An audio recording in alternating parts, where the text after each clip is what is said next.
Efa ndresaka an'izay antsika dia nisokatra tamin'ny fomba ofisialy io maraina io tetsy amin'ny Bisakorondrano ny atrikasa entina andaniana ny fandriampahalemana eto Madagasikara. Ity fotoana ity moa dia nahafahan'ny solitena ny fianakaviam-behera sam-pirenena naneho ny fahavononany amin'ny anohanany amin'ny Madagasikara eo anatrehan'ny ady atao amin'ny tsy fandriampahalemana.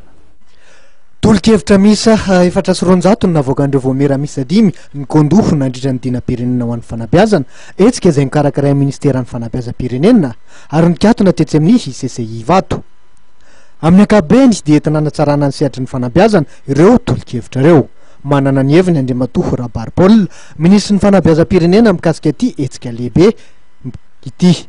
Arafitsika amin'ny atao hoe loi d'orientation vaovao ho an'ny fanabeazana eto Madagasikara. Izy nareo hoe tsy nivoaka mazava teo fa angamba nareo tsy nijery tsara n'ilay izy na tsy nino tsara fa misy nanao fetikevitra maro teo ary misy lanjadolo ny fetikevitra rehetra momba ny teny ampianarana dia efa naneho heviny ny mpampianatra dia mifampidinetsika daholo momba ny zavatra satria tsy ny ministera irery manapaka azy io fa dia miaraka tsika manapaka azy fa ny etaetan'ny olona aloha dia hoe ny fampianarana dia tokony afaka mampivelatra ny zaza malagasy isamparitra.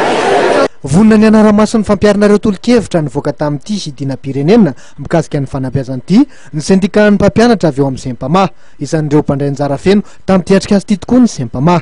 Zay zany matsiaro fa mpandray anjara mivitrika teto misy 500 teo zahay avy amin'ny faritra 20 tonga nandray anjara taty niantro tena iverinay fa fandraisan-tahatra tsy misy ohatr'izany ka dia anaramaso tanteraka zany zay ary matsiaro ny voafatotra satria nandray anjara ka dia tsy anaiky lembenana amin'izao fa hijery tsara anaramaso araka nambarako teo ary anoiny ary eo zany vao tena ampivoatra n'izany le hoe tena fiara amin'nantoka zany dia ho hitanay eto hoe tanteraka tokoa ve zany. Arafitry ny ministera Piao Sosikevitra azo atao fitaovana entina hanatsarana ny sehatry ny fanabeazana ireo fekevitra nivoaka tamin'ity dina-pirenena mikasika ny fanabeazana ity.